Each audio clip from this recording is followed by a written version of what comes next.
بكلفة قدرت بالمليارات وعلى شاكلة المهرجانات. حفل زواج بزرمدين من ولاية المنستير يثير جدلا واسعا على مواقع التواصل الاجتماعي. حفل زواج بمنطقة زرمدين من ولاية المنستير يثير جدلا واسعا في تونس، حيث وصفه رواد مواقع التواصل الاجتماعي بالأسطوري، كما حققت فعالياته نسبا عالية من المشاهدة.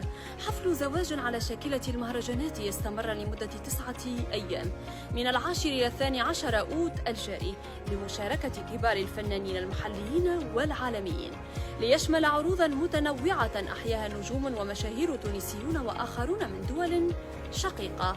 وقد تم تداول صور للدعوات التي وزعت على الحاضرين، والتي حملت شكل جواز سفر شمل تفاصيل العروض المقدمة خلال كل ليلة. وكان أحد المدعوين قد أكد في تصريح لإذاعة الديوان المحلية أن المهر الذي قدم للعروس تمثل في 35 ناقة مع مهر مالي بلغ مليارا. وأفادت التقارير بأن كلفة حفل الزفاف من المال كانت باهظة قدرت بالمليارات، ما جعله محور حديث الناس في المنطقة وعلى مواقع التواصل، التي استحضر بعض روادها تفاصيل حفل زواج نجل أغنى رجل في آسيا، والذي استمر لأشهر وبحضور ثلة من أبرز المشاهير في العالم، ليقوموا بوضع مقاربات حول مظاهر البذخ التي يتم استعراضها في حفلات الزواج.